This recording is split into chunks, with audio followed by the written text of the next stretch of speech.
Assalamualaikum warahmatullahi wabarakatuh. Ketemu lagi dengan saya, Beliandra.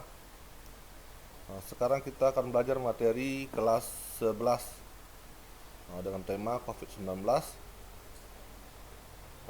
Judulnya yaitu dampak COVID-19 terhadap mobilitas masyarakat. Ini merupakan materi kelas 11 yang IPA maupun IPS. Langsung saja kita mulai untuk mempersingkat waktu.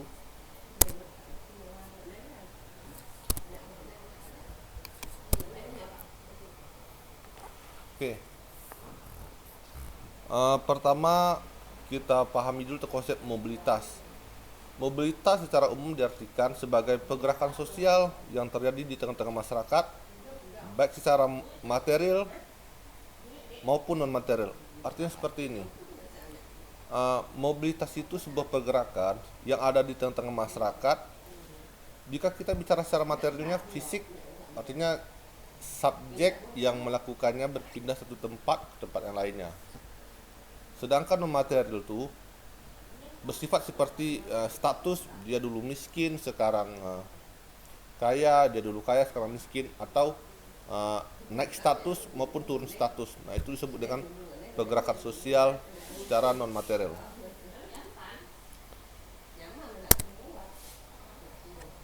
Oke, setelah kita pahami tentang konsep mobilitas sosial, kita bisa masuk ke uh, tema yang akan kita fokuskan pada kali ini, yaitu COVID-19. Di mana sejak diterapkannya work from home, mobilitas masyarakat di rumah meningkat 8%.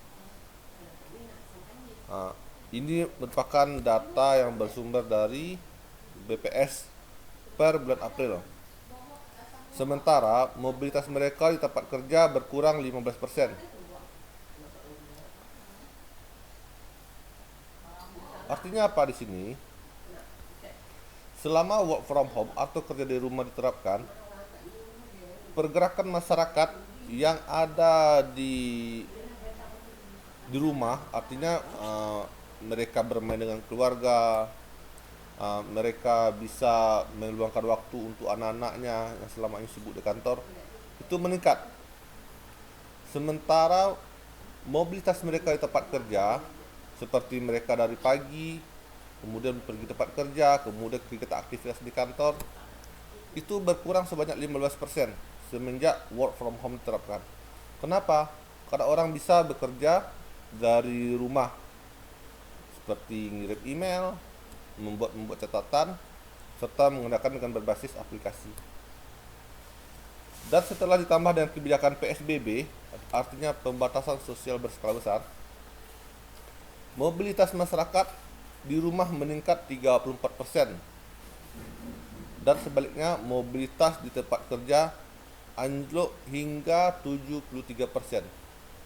Nah, ketika pembatasan sosial berskala besar diterapkan, hal tersebut juga sangat berpengaruh terhadap mobilitas sosial.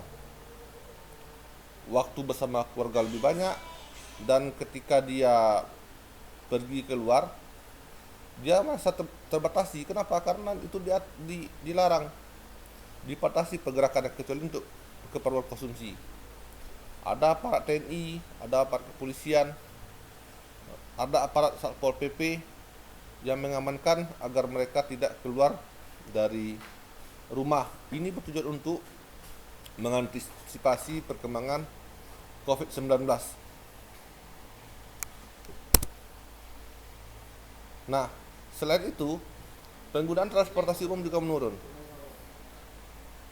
Pada Maret 2020, pada saat diterapkan work from home, mobilitas di tempat transit transportasi umum berkurang 27%. Artinya setelah work from home diterapkan oleh pemerintah, seperti taksi atau angkot, aktivitasnya mulai dibatasi. Dan orang-orang pun mulai enggan menggunakannya. Ya, sebab ada kebijakan yang mempermudah untuk pekerjaan. Kebanyakan orang melakukan mobilitas tersebut umumnya itu berdasarkan pekerjaan, seperti pekerjaan di kantor atau pekerjaan yang bersifat harian. Setelah adanya PSBB yang akhirnya menyebabkan beberapa transportasi tidak beroperasi, misalnya seperti Gojek yang tidak maksimal, kemudian taksi, angkot, pesawat terbang, dan transportasi darat serta laut, itu mobilitas masyarakatnya anjlok hingga 79%. Artinya apa? Hampir 80% dan hampir diam masyarakat di rumah semenjak kebijakan PSBB diterapkan dalam hal konteks transportasi umum. Bisa kita lihat di jalan ini sangat sepi. Hanya ada beberapa mobil terparkir tanpa ada orang di dalamnya, dan ada satu orang saja yang atau dua orang yang terlihat sewaktu melewati jalan ini. Padahal jika kita lihat biasanya dengan kondisi bangunannya seperti ini setiap harinya merupakan kawasan padat penduduk, kawasan padat aktivitas. Namun sekarang tidak diberlakukan lagi hal itu. Itu dalam hal transportasi umum. Kemudian ada juga mobilitas di tempat perdagangan retail dan rekreasi. Retail ini seperti di mall atau seperti hypermart, dan rekreasi seperti tempat wisata. Seperti yang dikatakan pada BPS awal-awal terjadi COVID tersebut, mobilitas sosial atau yang pergerakan manusia di tempat tersebut turun 16%, dan semenjak adanya PSBB merosot hingga 70%. Ini bisa dilihat, misalnya saja kita lihat di tempat bermain, ini sangat sepi sekali, hanya beberapa orang saja di tempat bermain ini, hanya beberapa orang saja, dan tidak banyak aktivitas. Dan yang biasanya kalau tempat seperti ini biasanya ada pedagang kaki lima. Nah, sekarang di gambar yang kita tampilkan tidak ada pedagang kaki lima di sini.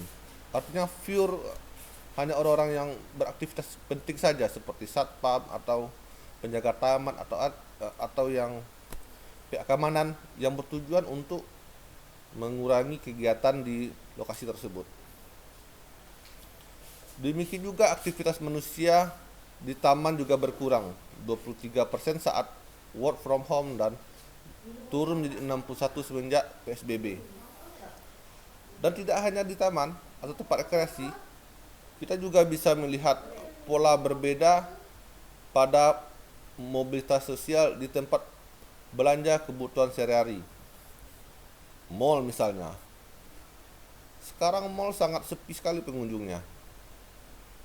Hanya beberapa toko yang buka dan hampir tidak ada orang, sepi. Kalau orang takut dengan kondisi yang ada akan penyebaran COVID-19 tersebut. Apalagi untuk saat ini diinfokan ternyata COVID tersebut bisa menyebar melalui udara. Nah, penyebaran yang terjadi melalui udara ini bisa sangat masif jika kita tidak berpijak pada protokol kesehatan yang telah diterapkan oleh pemerintah, seperti memakai masker, menjaga jarak,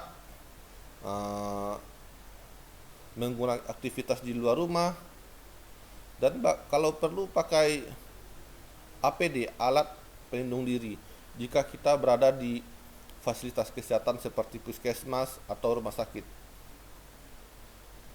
Dan itu merupakan hal yang harus kita lakukan. Kenapa?